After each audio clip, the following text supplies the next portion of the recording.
우리가 전도를 하다 보면 종종 만나게 되는 유형의 사람들이 있습니다. 어떤 유형이냐면 예수 믿으세요 라고 하면요, 나중에 믿을게요 라고 하는 그런 사람들이 있다 이겁니다. 그래서 그들에게 묻죠. 왜 나중에 믿으시려고 합니까? 지금 믿으시면 좋겠습니다 라고 하면은 그분들의 열에 열 똑같은 말을 합니다. 한결같이 말을 합니다. 지금은 좀 바빠서요, 지금은 좀 해야 될 일이 있어서요 라고 하면서 나중에 믿겠다고 한다 이겁니다. 그러면 저들이 왜 자꾸 나중에 믿겠다라고 이렇게 이야기를 하는 이유는 뭘까요? 그 본심은 뭘까요? 그러니까 일반적으로 말해서 사람들은 천국이나 지옥이 언제 있다라고 생각하기 때문일까요? 먼 미래예요. 먼 미래, 내가 죽은 다음에 그때서야 천국을 가든지 지옥을 가든지 그때 결정되는 것이고 당장은 아닌 거예요. 그러니까 신앙은 당장의 문제가 아닌 거예요. 당장의 문제는 다른 게 있어요. 다른 게 뭐냐면은 돈 버는 것, 출세하는 것, 성공하는 것, 공부하는 것, 이건 당장의 문제예요. 그러니까 당장의 문제가 더 급한 것이지 사실 나중이라는 것은요, 솔직히 말을 해서 있을지 없을지 모르는 거잖아요. 그렇지 않습니까? 당장은 눈앞에 보이지만 나중은 저게 과연 있을까 없을까, 이거 믿음으로만 확인되는 것이지 육체로 감각되어지는 게 아니기 때문에 불확실한 거란 말이에요. 그러니 당장에 눈앞에 있는 것이 중요한 사람들은 그 먼 미래에 있는 것은 그렇게 중요해 보이지 않는 거예요. 급해 보이지도 않는 것이고, 당장 급한 것은 이 눈앞에 있는 일이니까 이 눈앞에 있는 일을 하는 것이 급하지, 불확실한 거를 위해서 자기의 시간을 쓰는 것을 아까워하기 때문에 자꾸 나중이라 그런단 말입니다. 그럼 이제 우리는 이제 질문해 볼 수 있어요. 천국이나 지옥이 정말 나중 문제일까? 죽은 다음에나 해야 될 얘기인가? 라고 하는 질문을 해볼 수밖에 없습니다. 그런데 성경은 뭘 할 것 같으세요? 아니라 이겁니다. 물론 우리가 예수 믿는 사람이 죽으면은 천국에 반드시 갑니다. 반면 또한 예수 안 믿는 사람은 그가 성인이든 군자이든 뭐 어떠한 착한 일을 한 사람이든 관계없이 다 지옥에 갑니다. 이거는 불변의 사실이고 진리입니다. 그런데 천국과 지옥이, 그리고 심판이 정말로 나중에 먼 미래의 일은 아니라 이겁니다. 성경은 그것이 지금의 일이라고, 지금 눈앞에 있는 현실이고 지금 만나야 되는 일이라고 이야기를 한다 이겁니다. 한번 그 구체적으로 보시죠. 우선 천국부터 볼까요? 마태복음 12장 28절입니다. 읽을게요. 그러나 성령을 힘입어 귀신을 쫓아내는 것이면 하나님의 나라가 이미 너희에게 임하였느니라. 하나님의 나라가 너희에게 임하였다고요. 언제예요? 이미. 그 의미가 언제예요? 의미가 언제일까요? 지금 우리는 여기서 바라보는 것이고, 저 말씀이 선포되어지는 건 언제예요? 2000년 전이에요. 2000년 전에 무슨 일이 벌어졌어요? 예수님이 오셨다니까요. 그러니까 천국이라고 하는 것은 먼 미래에 나타나는 일이 아니라 예수님과 함께 이 땅이 이미 시작이 된 이야기란 말이에요. 그래서 주께서 이렇게 말씀하셨어요. 하나님 나라는 마치 뭐와 같으냐면 겨자씨와 같은데, 그 겨자씨가 심겼다 이거예요. 지금 심겼으니까 이제 앞으로 어떻게 되겠어요? 자랄 거예요. 처음에는 볼품없을 수 있을지 몰라요. 하지만 그것이 자랄 거예요. 자라가지고 점점 커져서 나중에는요 완성이 될 거란 말이에요. 천국이 그렇다니까요. 우리 안에 예수 그리스도로 말미암아 이미 시작됐단 말이에요. 그리고 그것이 예수님의 재림과 함께 완성이 될 거란 말이에요. 그래서 우리 지금 자라는 중에 있어요. 그러니까 우리 안에 있는 거예요 지금. 할렐루야. 좀 더 가볼까요? 디모데전서 4장 8절 읽겠습니다. 육체의 연단은 유익이 있으나 경건은 범사에 유익하니 금생과 내생의 약속이 있느니라. 육체의 연단, 육체의 연습, 그리고 이 땅에 많은 사람들이 실제로 자기의 육체를 위해서 행하는 일들, 그런 일들이 무가치한 건 아니에요. 돈 버는 일, 출세하는 일, 공부하는 일, 무가치한 일 아니에요. 거기에도 유익이 있어요. 근데 그 유익이 얼마만하다고요? 약간이라는 거예요. 충격적인 거예요. 근데 저 약간이란 말은 참 묘해요. 저 약간이라는 말은 양이기 때문에 비교를 해야 돼요. 비교를. 비교를 해야 된단 말이에요. 예를 들어서요. 여러분이 성경을 많이 알겠어요? 제가 많이 알겠어요. 대답을 못 하시는 이유는 뭘까? 어쨌든 제가 많이 알죠. 근데 여러분들끼리 하면 또 달라지잖아요, 양이. 그러니까 양이 달라요. 그러니까 육체 연습이 세상 사람들은 저게 전부예요, 전부. 그런데 예수 믿는 사람이 저게 전부가 아니기 때문에 약간이 되고란 말이에요. 그 경건이에요, 경건. 예수를 믿는 것. 그런 사람들에게는 천국이 있는데 그 천국이 내생이 언제예요? 죽은 다음에 그때만 있는 게 아니라 금생, 이게 언제예요? 지금이라 이거예요, 지금. 그러니까 지금 믿는 사람은, 지금 예수를 잘 믿고 믿음으로 사는 사람은 이 땅에서도 천국을 만나고 그리고 하늘나라에서 천국을 만난다 이거예요. 그게 어마어마하기 때문에 지금 육체의 연습이라고 하는군요. 약간이 돼버렸다 이거예요. 그 정도로 대단하단 말이에요. 지금 우리 안에 있는 천국이라는 것이. 아직은 겨자씨 같고 아직은 이제 잎사귀 겨우 튼 것 같지만 그래도 거기에서 느껴지는 감동과 은혜는 말이죠. 세상의 그 어떤 것과 비교되지 않을 만큼 충만한 것이 하나님 나라에 이미 우리 안에 시작되어진 하나님 나라에 있다라고 성경이 선포하고 있더라 이겁니다. 있다고요. 그래 천국과 지옥과 심판이라는 건 먼 미래에 있는 이야기가 아니라 당장의 이야기가 되고 현실의 이야기가 되는 거라 이겁니다. 그거를 그러니까 천국이 그렇단 말이에요. 그러니까 심판도 마찬가지고 지옥도 마찬가지라 이거예요. 한번 확인하시죠. 요한복음 3장 18절에서 19절 읽을게요. 그를 믿는 자는 심판을 받지 아니하는 것은 믿지 아니하는 자는 하나님의 독생자의 이름을 믿지 아니함으로 벌써 심판을 받은 것이니라. 그 정죄는 이것이니 곧 빛이 세상에 왔으되 사람들이 자기의 행위가 악함으로 빛보다 어둠을 더 사랑한 것이라. 예수 안 믿는 게 뭐라고요? 이미 그게 심판이라 이거예요. 그 심판이기 때문에 예수를 안 믿기 때문에 심판을 받고 있어가지고 그 심판받고 있는 자들이 어디에 살더라고요? 어둠에 살아날 수밖에 없다 이거예요. 그 어둠을 왜 좋아하는 거예요, 그 사람이? 피단이 없기 때문인 거예요. 하나님과 관계 없기 때문에 저가 이미 어둠에 살고 있고 어둠에 살고 있기 때문에 그는 이미 심판을 받고 있는 것이다 라고 주께서 말씀하신다 이겁니다. 그게 우리 주님이 말씀하신 거라면은 사도 바울은 로마서 1장에다가 그 내용을 쫙 풀어서 쓴 거라 이거예요. 그 중에 이제 로마서 1장 22절을 먼저 볼게요. 읽겠습니다. 하나님을 알되 감사치도 아니하고 오히려 그 생각이 허망하여지며 미련한 마음에 어두워졌나니. 하나님을 안다라고 그랬어요. 어떻게 하나님을 아냐면은 하나님이 모든 피조물들을 통하여서 당신의 계심을 어떻게 했다고요? 알려주셨다고요. 그래서 안다 이거예요. 구체적으로 우리가 믿는 여호와는 아니에요. 하지만 이 땅에 신이 있고 모든 것을 주장하시는 역사하시는 자가 있다는 사실을 안다 이거예요. 그런데도 불구하고 하나님께 오지는요 않는다 이거예요. 하나님 믿지를 않는다 이겁니다. 자꾸 거부한다고요. 거부하니까 하나님께서 어떤 일을 하셨냐면 로마서 1장 24절입니다. 1장 24절 읽을게요. 그러므로 자기를 막대로 더러움에 내버려 두사 그들의 몸을 서로 욕되게 하셨으니. 여기에 이제 내버려 두사라는 분장이 등장했어요. 내버려 두사가 헬라어로 파레게돈이라고 하는 단어인데 뭐 우리가 쓰는 표현으로 말한다면 놔버리는 거예요. 탁 놔버렸다 이거예요. 좀 어려운 말로 하면은 육이라고도 해요. 하나님이 놔줬다 이거예요. 싫다 그러니까. 하나님 거부하고 하나님 싫다 그러니까 한테 한번 놔줬다 이거예요.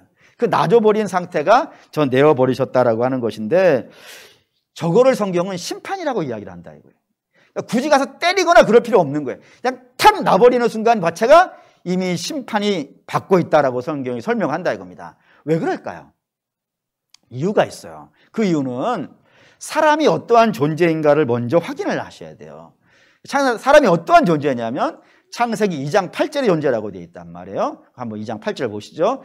여호와 흙으로 사람을 지으시고 생기를 그 코에 불어 넣으시니 사람이 생명이 된지라 라고요. 저기 우리가 관심을 가져야 되는 단어가 생명이라고 하는 단어예요. 저 생명이 언제부터가 생명이냐 이거예요. 하나님이 땅의 흙으로 사람을 지으신 그때인 거예요? 아니라 이거예요. 흙은 흙인 거예요. 흙은 흙이지 흙이 생명이 될 수가 없어요. 그러니까 무가치한 자가 가치 있는 자가 되어지려면 반드시 그 전에 뭐가 임해야 되는 거예요? 하나님의 성령이 그에게 임해야 된다 이겁니다. 그러니까 하나님의 생명이 임하니까, 그 무가치한 자에게 하나님의 생명이 착 임하니까 그제서야 비로소 사람이 생명이 되었다. 다른 자가 됐다. 이거 다른 자가. 예? 분명히 사람이 생명이 됐다. 그러니까 사람에게 하나님의 영이 임해야 생명이 된단 말이에요. 그전에는 흙이라, 무가치한 자라 성경이 이야기한단 말이죠. 예? 왜 그렇게 됐을까요? 왜 하나님이 생영을 부어주셔, 아니, 생비를 부으셔가지고 그를 생영으로 바꾸셨을까요? 이유가 있다 이겁니다. 그 이유가 뭐냐면 첫사람 아담이 지고 있는 임무 때문에 그래요. 다른 말로는 사명이라고 해도 되고 그가 해야 될 일이라고 봐도 돼요. 그게 뭐예요? 아담이 맡은 일이요. 에덴을 관리하는 일이란 말이에요. 에덴이 뭐죠? 늘 강조하지 않습니까? 에덴이 뭡니까? 낙원이에요. 행복이고 기쁨이고 즐거움이에요. 우리가 복이라고 생각하는 것이 에덴의 모든 복들을 다 총합시켜 모아놓은 곳이 뭐인 거예요? 에덴이에요. 이거를 하나님이 아담에게 관리를 시켜야 되는데 저 관리를 뭘로는 안 되는 거예요. 흙으로는 안 되는 거라 이거예요. 흙으로는 안 된다 이거예요. 흙에서 빚은 것만으로는 안 된다 이거예요. 육체만 가지고는 안 된다 이거예요.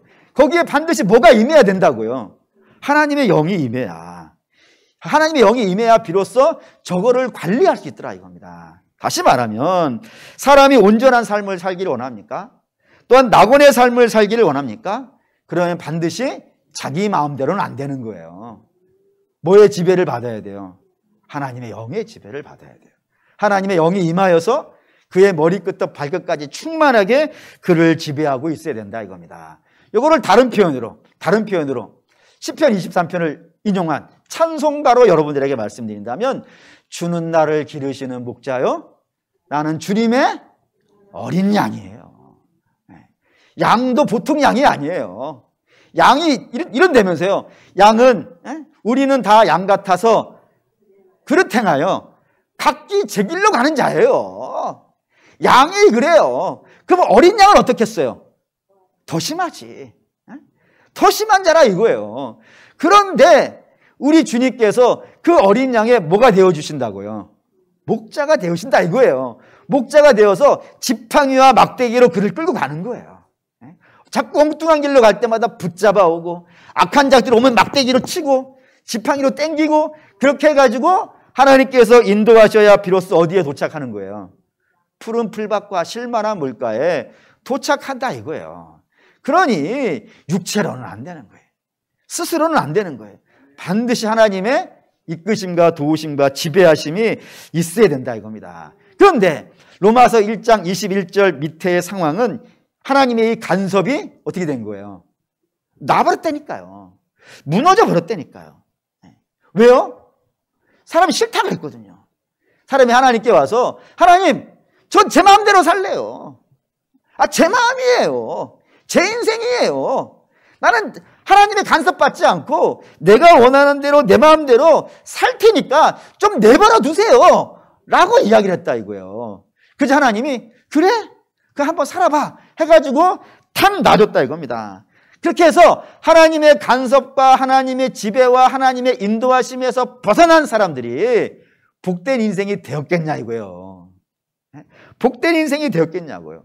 될 수 없다 이거예요. 왜냐하면 에덴을 관리하려면 육체로만은 안 된다 했지 않습니까? 처음부터 하나님의 영이 임해야 에덴을 관리할 수 있는 자가 되어지는데, 하나님과의 관계가 끊어지면 그게 되겠냐고요.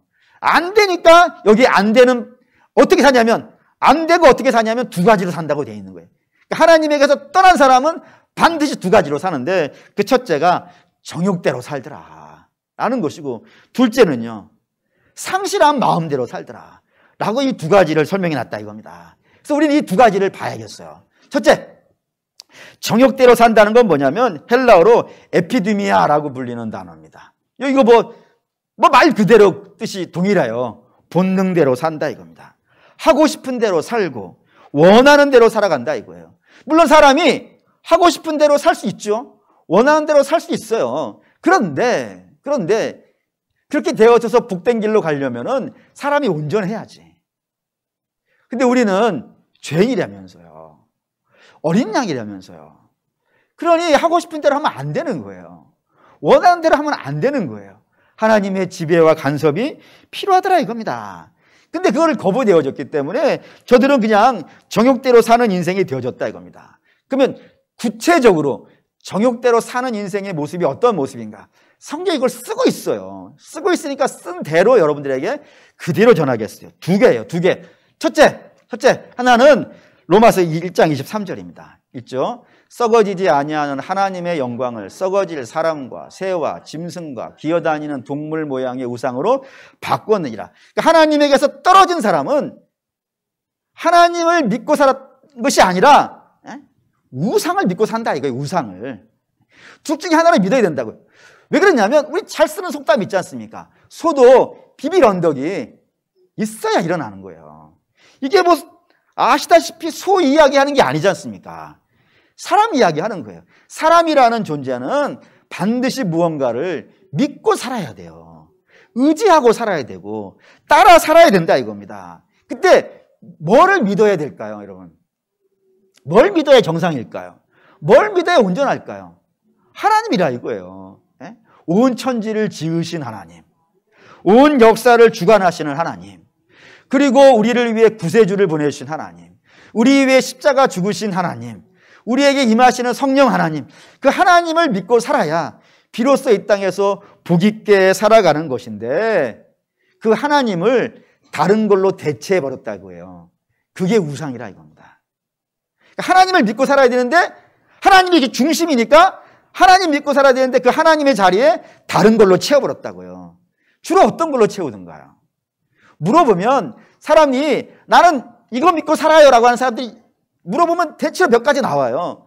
첫 번째는 지금 비인격적인 것이 있어요. 비인격적인 것. 종교가 그렇고 뭐 불교라든가 뭐 다양한 종교들 있죠. 불교가 그렇고 또 하나는 나는 돈을 믿고 살아. 난 돈 없으면 못 살아 라고 하는 사람도 있고 어떤 사람은 난 주먹을 믿고 살아. 나 덤벼! 라고 하는 사람도 있어요. 난 주먹이야! 하고 하는 사람도 있고 어떤 사람은 머리로 나는 이 지식과 학문으로 살아. 또는 뭐 나는 착한 걸로 살아. 뭐 이렇게 비인격적인 것이 있어요. 이런 거 믿는 사람도 있고 또 어떤 사람은 인격적인 거를 믿고 사는 사람들이 있어요. 예를 든다면 가장 많은 예던데 물어보면 친구를 믿고 사는 사람들이 있어요.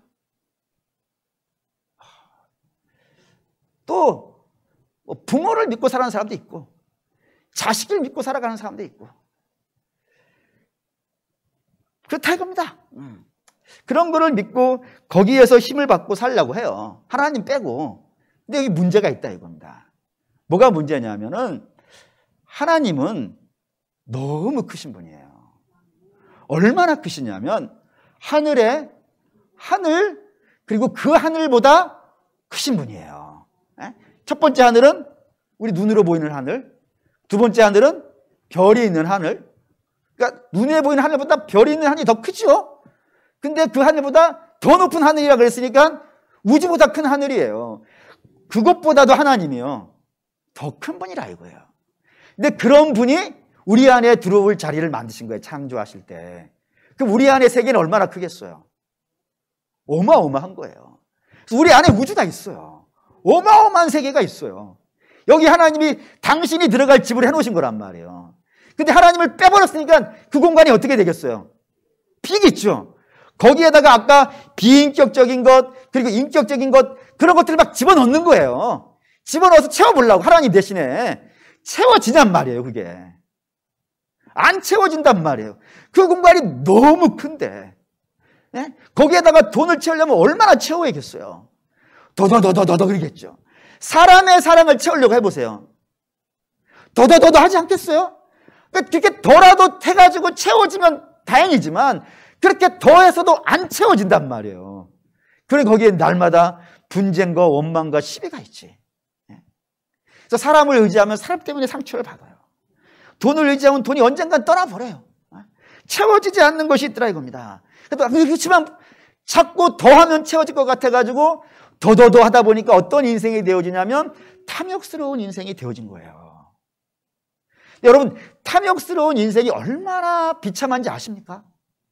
그거를 동화나 문학책에다가 사람들이 썼어요.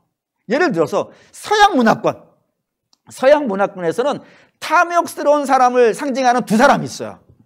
유럽에서는 탐욕스러운 사람을 상징하는 사람이 베니스의 상인이라는 소설을 아시나요? 거기에 가슴 한 파운드를 띄어가겠다고 하는 유대인, 탐욕스러운 사람의 전형적인 모습이에요. 그리고 미국권에서는 스크루지 영감, 전형적인 탐욕스러운 인간이에요. 동양권으로 말하면 뭐 자린고비라든가 또는 그 사람 있잖아요. 그 놀부가 그렇고 또는 뭐 옹고집 이런 사람들이 있어요. 근데 이런 사람들 여러분들이 그림을 잘 그릴 수 있다고 생각해 보세요. 나는 그림을 잘 그려. 거의 피카소급이야. 그림을 잘 그리니까 한번 이 사람들을 그림으로 그리는 거예요. 그럼 여러분들은 어떻게 그리실 것 같으세요? 저같이는 안 그리겠죠? 이상하게 그리지 않게 괴물처럼? 왜 그렇게 그리는 것 같으세요? 모두가 다 알아요. 탐욕스러운 사람은 괴물 같아요. 모두가 다 알아요. 탐욕스러운 사람은 겉모습은 우리가 다르지 않을 거야. 아마 놀부가 그 모습이었을까? 스크루지 영감이 그 모습이었을까? 아닐 거예요. 우리랑 다르지 않았을 거예요. 똑같은 모습일 거예요. 근데 탐욕스럽게 살아가는 인생이 모든 사람이 보기에는 괴물 같아요. 다른 사람도 괴물 같으면 본인 인생은 얼마나 본인스럽게 괴물 같겠어요. 몰라서 그렇지, 감각이 없어서 그렇지 본인도 괴로워요. 그런 인생이 되는 것이 탐욕스러운 인생이라 이겁니다. 또 하나는 24절입니다. 24절 읽어보죠. 이러므로 그들을 마음의 정욕대로 더러움에 내버려 두사 그들의 몸을 서로 욕되게 하셨느니라. 본능대로 살아가는 사람, 정욕대로 살아가는 사람의 또 다른 특징이 하나가 뭐냐면 몸을 욕되게 한다고요. 근데 몸을 욕되게 하는데 혼자서 욕되게 하는 것이 아니라 서로라고 되어 있어요. 둘이 같이 해요. 이게 뭘까요? 이게 성적인 타락이에요. 마치 이게 돌아온 탕자 이야기하고 동일한 구조를 가지고 있어요. 탕자가 둘째 아들이 아버지에게 가서 나 아버지랑 살기 싫어요. 그래 아버지 재산 주세요 해가지고 아버지가 달라 그러니까 그걸 준단 말이에요. 놔버리는 거지. 주님이 놔버리는 거 동일하단 말이에요. 놔버렸더니 이 탕자가 그 재물을 가지고 먼 나라 가서 공장을 지어서 큰 사업에 성공했더라 이렇게 썼나요? 아니면 과수원을 크게 지어가지고 거부가 되었더라 이렇게 썼나요? 아니죠. 뭐 했다 그래요? 창기와 말아먹었다라고 되어 있단 말이에요. 그러니까 아버지를 떠났는데 창기랑 말아먹었다고 주님이 얘기를 하신단 말이에요. 그럼 왜 그렇게 얘기하실까요? 주님이 뭐 괜히 그냥 이야기 만들으시다가 어떻게 하나 툭 던진 것이 그거겠어요? 그럴 리가 없을 거예요. 왜 그러냐면은 이유가 있어요. 베드로후서 1장 4절에 7절 읽겠습니다. 이로써 그 보배롭고 지극히 큰 약속을 우리에게 주사 이 약속으로 말미암아 너희가 정욕 때문에 세상에 썩어질 것을 피하여 신성한 성품에 참여하는 자가 되게 하려 하셨느니라. 그러므로 너희가 더욱 힘써 너희 믿음의 덕을, 덕의 지식을, 지식의 절제를, 절제의 인내를, 인내의 경건을, 경건의 형제 우애를, 형제 우애의 사랑을 더하라 했습니다. 하나님께서 당신의 구원받은 백성들, 그들에게 요구하시는 게 있다 이겁니다. 그 요구가 뭐냐면 너희는 정욕대로 살면 안 돼. 응?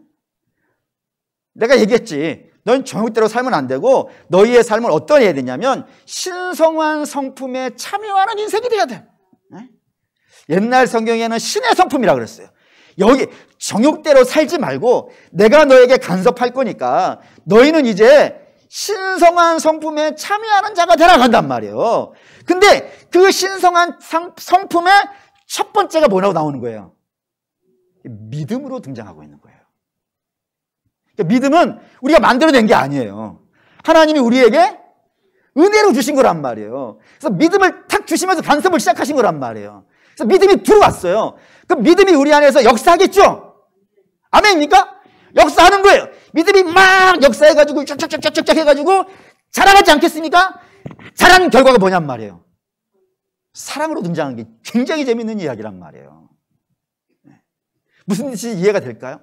우리가 온전한 사랑을 하려면은 그 온전한 사랑은 어디에서만 출발한다고요? 믿음에서만 출발을 해요.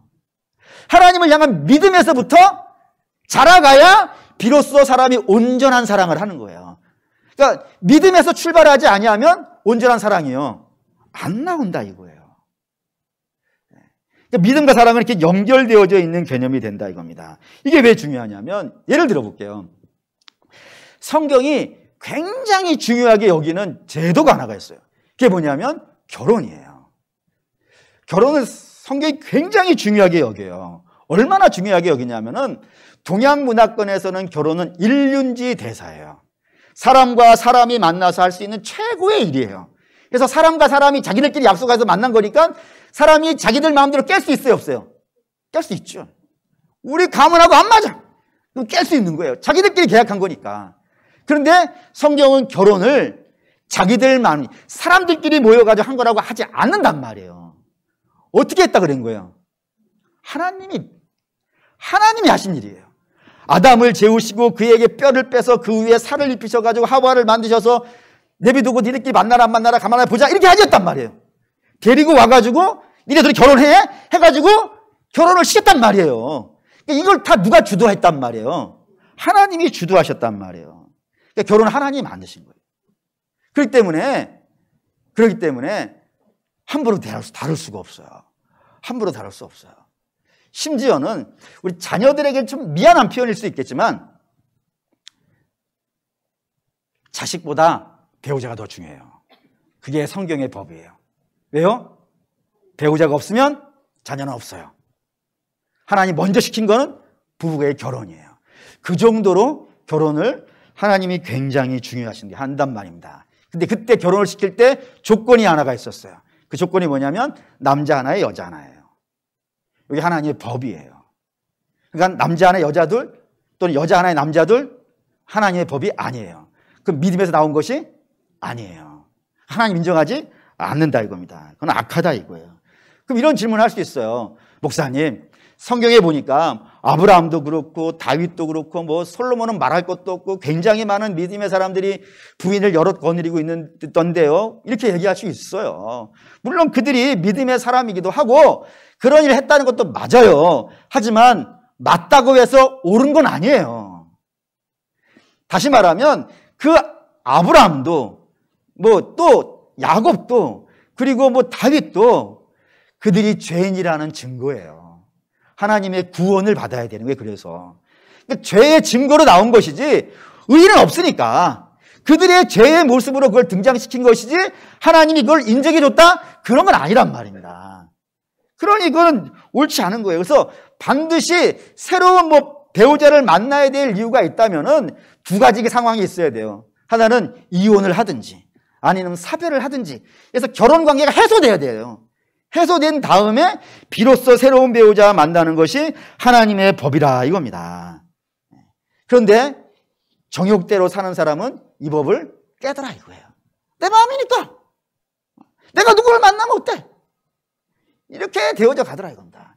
이게 정욕대로 살아가는 인생의 첫 번째 모습이고 또 하나가 있어요. 26절에서 27절 읽겠습니다. 이 때문에 하나님께서 그들을 부끄러운 욕심에 내버려 두셨으니 곧 그들의 여자들도 순리대로 쓸 것을 바꾸어 영리로 쓰며 그와 같이 남자들도 순리대로 여자 쓰기를 버리고 서로 향하여 음욕이 불붙듯 하며 남자가 남자와 더불어 부끄러운 일을 행하여 그들의 그릇 때문에 상당한 보응을 그들이 받았느니라 라고요. 예, 뭐 당연히 여러분 알다시피 동성애예요. 당연히 이것도 죄예요. 하나님이 기뻐하시지, 하나님이 정하시지 않은 원칙이고 믿음에서 출발한 게 아니란 말입니다. 그래서 우리는 사실 엄밀하게 말해서 동성애자 만날 수도 있고요. 그들을 섬겨줄 수도 있고 그들을 이끌어줄 수도 있어요. 하지만 그거를 옳다고 하면 안 돼요. 틀린 거예요. 하나님의 법이 아니에요. 그러면 우리는 아니라고 이야기해야 돼요. 그래서 현장에서 가늠하다가 잡힌 여자에게 주께서 나도 너를 정죄하지 아니하겠지만 그 다음에 하신 말씀이 있어요. 뭐라 하셨죠? 다시는 그거 하지 마. 옳지 않다 이거예요. 옳지 않은 일을 하지 마. 내가 너를 용서해 주지만 그걸 다시 하지 마 라고 이야기해야 되듯이 그것도 마찬가지라 이겁니다. 이것이 정욕대로 살아가는 사람들의 전형적인 모습이고 이렇게 사는 것이 심판이라. 이렇게 사는 것 자체가 심판이라 이거예요. 하나 더 보죠. 하나님과의 관계가 무너지면 하나님이 내놓으신다고 했는데 내버리시면 나타나는 두 번째 특징이 1장 28절입니다. 읽을게요. 또한 그들이 마음에 하나님 두기를 싫어하며 하나님께서 그들을 그 상실한 마음대로 내버려 두사 합당하지 못한 일을 하게 하셨으니라고 했어요. 여기에 이제 상실한 마음이라는 단어가 등장했습니다. 이 상실한 마음이라는 건 아도키몬 눈이라고 불리는 이 단어인데 요거 우리식으로 표현하면 이런 거예요. 정신 나갔다 이거지. 정신 나가지 않고서 할 수 없는 일이에요. 그거 밑에 등장하는 이야기들이 29절에 31절입니다. 읽죠? 곧 추악, 탐욕, 악의가 가득한 자요, 시기, 살인, 분쟁, 사기, 악독이 가득한 자요, 수근수근하는 자요, 비방하는 자요, 하나님께서 미워하시는 자요, 능욕하는 자요, 교만한 자요, 자랑하는 자요, 악을 도모하는 자요, 부모를 거역하는 자요, 우매한 자요, 배악한 자요, 무정한 자요, 무자비한 자라고요. 우리가 일반적으로 알고 있는 죄의 모습들이 다 나왔죠. 근데 저거는 죄의 본질이 아니라 죄의 열매예요. 죄는 하나님과의 끊어진 거예요. 하나님과의 끊어지면 사람은 상실한 마음에 놓이게 되어지고 상실한 마음에 놓여지면 저들이 저렇게 살아가더라 이겁니다. 의를 행하는 것이 아니라 저렇게 살더라고요. 끔찍하지 않습니까? 여러분들이 저 안에 들어가 산다고 생각을 해보세요. 저 불의, 저 무정함, 무자비함, 시기, 살인 그 안에 여러분이 산다라고 생각을 해보세요. 그게 사는 게 사는 거겠습니까? 예전에 저에게 와서 어떤 분이 고백한 게 있어요. 제가 그분의 삶을 좀 아는데 살아가는 것이 너무 고통을 어린 시절부터 너무 많은 고통을 받았기 때문에 그 마음 안에 미움이 쩔어 있는 분이었어요. 그래서 늘 미워하고 그랬던 분인데 어느 날은 저한테 찾아와서 이야기를 하는데 뭐라고 이야기하냐면 이제는 용서해야겠어요 라는 거예요. 그래서 왜 그러시대요? 제가 볼 때는 그 용서될 수 있는 문제가 아닌데요. 그런데 그분이 하시는 말씀이 뭐냐면 미워하니까 제 마음 안에 지옥이 열려요. 자꾸 힘들어 죽겠어요. 그래서 나를 위해서라도 좀 놔야겠어요 라고 하시는 거예요. 여러분 왜 성경이 용서하라고 할까요? 왜 자꾸 성경이 사랑하라고 할까요? 이유가 있어요. 그냥 아무 관계없이 사랑하라 그런 개념이 아니라 사랑하라고 하시는 중요한 이유가 있어요. 보시죠. 요한 1서 4장 7절에서 8절입니다. 읽을게요. 사랑하는 자들아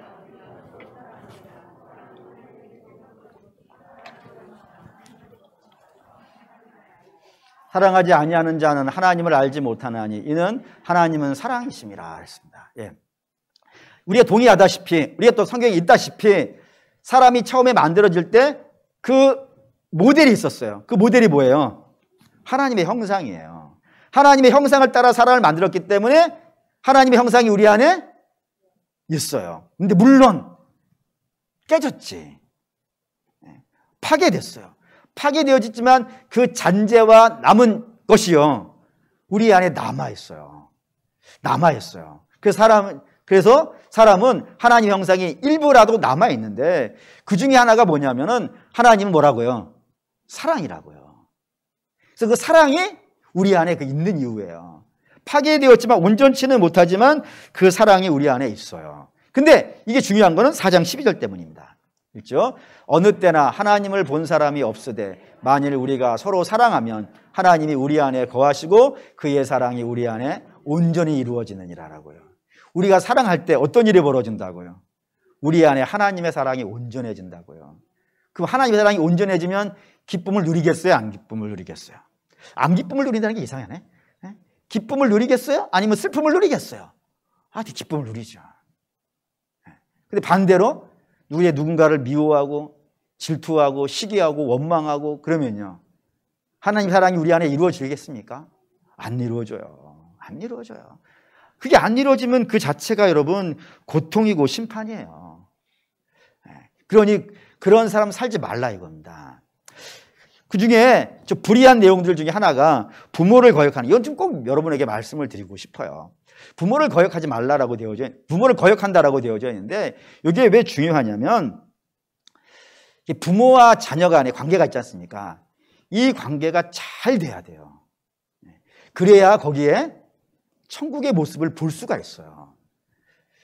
그렇지 않고 부모와 자식의 관계가 무너져 있으면요, 그 지옥을 만나요. 그 지옥을 만난 것 중에 대표적으로 경험해 본 것이 바로 접니다. 그걸 얘기해 드리고 싶어요. 저희 할머니하고 어머니하고 사이가 너무 안 좋았어요. 이 고부 간의 갈등이라 그러는데 너무 심했어요. 제가 봐도 너무 심했어요. 거의 뭐 원수가 따로 없을 정도로. 그러니까 살지를 못해. 같이 살려고 모였다가 1, 2년 지나면 또 헤어지고, 살려고 또 1, 2년 살다가 또 헤어지고, 이거를 수도 없이 반복을 했어요. 그 정도로 서로가 안 맞아요. 그 결과 어떻게 됐을 것 같으세요? 저희 할머니는 후두암으로 돌아가셨어요. 그리고 저희 어머니는 공식적인 병명이 화병으로 시력을 잃었어요. 그리고 저희 아버지는 사업이 망했어요. 맨날 하시는 말씀이 가정이 평안해야 사업이 될 텐데 맨날 그러시다가 결국에는 사업이 망했어요. 그리고 저는 지옥을 만났어요. 사랑하는 믿음의 성도 여러분, 왜 성경이 부모에게 자식을 노하게 하지 말라고 하고 자녀에게는 부모에게 순종하라 하는지 아시겠습니까? 그래야 거기에 천국을 만나게 되어지는데, 하나님과의 관계가 무너지면 거기도 무너져요. 뿐만 아니라 하나 더 보시죠. 32절 읽겠습니다. 그들이 이 같은 일을 행하는 자는 사형에 해당한다고 하나님께서 정하심을 알고도 자기들만 행할 뿐 아니라 또한 그런 일을 행하는 자들을 옳다 하느니라 라고요. 상실한 마음의 가장 중요한 것, 그게 뭐냐면 불의한데 불의하지 않다라고 말하는 거예요. 자기도 행할 뿐이 아니라 그걸 하는 사람이 옳다라고 이야기해 주는 거예요. 여러분, 잘못된 것을 잘못됐다고 말하는 게 정상인 거예요. 근데 잘못된 것을 잘못되지 않았다고 얘기하는 건 이상한 거란 말이에요. 근데 그런 사람이 있다니까요. 자기도 행할 뿐이 아니라 그런 일을 행하는 사람을 옳다라고 말하는 것은 옳지 않다 이거예요. 이것도 역시 하나님과의 관계가 무너질 때 나타나는 현상이라고 성경이 이야기를 하고 있고, 이렇게 본능대로 살아가는 사람, 상실한 마음대로 살아가는 사람 자체가 하나님의 간섭이 임하지 않은 사람이고, 하나님의 간섭이 임하지 않은 사람은 그 자체가 뭐라고 이미 심판을 받은 거라 한단 말입니다. 성경이 이렇게 써요. 로마서 1장 27절에 상당한 부흥을 그 자신이요 받았다고. 이미 받을 것입니다가 아니라 이미 받았다고. 28절도 보시죠. 합당하지 못한 일을 하게 하셨다고. 이미 하고 있다고. 이미. 그게 지옥 같은 삶이고 심판받는 삶이라 이겁니다. 그러니 심판이라는 것, 지옥이라는 것은 멀리 있는 게 아닌 거예요. 멀리 나중에 죽은 다음에 만나는 것이 아니라 지금 그 삶을 살 수도 있더라 이거예요. 그러니 사랑하는 믿음의 성도 여러분, 우리에게 가장 시급하고 급한 일이 뭐겠어요? 물론 돈 버는 거 중요해요. 여행 가는 것도 중요해요. 놀러 가는 것도 중요하고, 공부하는 것도 중요해요. 안 중요한 게 아니에요. 출세하는 것도 중요하고, 이왕 출세할 수 있다면 둘 중에 하나는 저는 하고 싶어요. 대통령을 하든지 아니면 재벌이 되든지. 뭐 나쁜 게 뭐가 있겠어요. 하고 싶어요. 근데 그보다 더 중요한 게 있더라 이거예요. 그보다 더 중요한 것은 예수 믿고 거듭나는 일이에요. 그래서 새 삶을 사는 거야. 육체의 삶으로는 천국을 만날 수 없어요. 하나님이 천국을 주셔도 관리도 못해요. 그런데 우리가 예수 믿고 거듭나고 성령 충만해지잖아요. 그러면 새 삶을 살 수 있어요. 새 삶을. 새로운 삶을. 그 은혜가 넘치고 기쁨이 넘치고 충만한 삶을 살 수가 있고, 그렇게 사는 사람은 죽어서만이 아니라 이 땅에서도요 천국의 맛을 보고 살 수 있더라 이겁니다. 그리고 사랑하는 믿음의 성도 여러분, 예수를 믿는 것을 다음으로 미루지 마십시오. 물론 여기 계신 분들은 아니겠죠. 세상 사람들은 천국도 없고, 그러니 지금의 천국을 생각할 필요도 없을 거예요. 근데 예수 믿는 사람조차도 간혹은 천국을 나중으로, 심판을 나중으로 이렇게 밀어버리고 지금은 마음대로 사는 경우들이 있어요. 근데 안타까운 일입니다. 주께서 천국을 주셨는데, 그 저자씨와 같은 천국을 우리 속에 넣어주셨는데, 이게 자라가야 될 텐데, 날마다 은혜 받으면서, 날마다 충만하면서 이게 자라서 지금 이 순간에도 아름다운 역사를 만날 수 있는데, 그거를 죽은 뒤에로만 밀어놓는다는 건 억울하고 속상하고 안타까워 하셔야 되는 일입니다. 그러니까 우리 성도들은 천국을 나중에 간다라고 하면 억울하셔야 돼. 난 지금 만나야 돼. 지금 우리 집에서 만나야 되고 지금 이 땅에서 만나야 돼. 그래서 높은 산이 거친 들이 초막이나 궁궐이나 내 주 예수 모신 곳이 그 어디나 하늘나라라고 했던 이 믿음의 고백이 어떻게 해서 나왔는지 맛보시고 싶어하는 욕구가 있어야 된다 이겁니다. 그리고 사랑하는 믿음의 성도들은 바라고 원하는데 지금 예수를 잘 믿으십시오. 그리고 지금 천국을 만나십시오. 그 영원까지 그 천국에 누리시기를 주의 이름으로 축원합니다. 아멘. 결단하시죠. 결단 찬송은 나의 피난처 예수 의지예요. 나의 피난처 예수 의지예요. 나의 가는 길에 거센 바람 몰아쳐와도 나의 피난처 예수 의지예요. 우리가 쉴 수 있는 곳, 우리가 기쁨을 누릴 수 있는 곳, 우리가 천국을 만날 수 있는 곳, 예수입니다.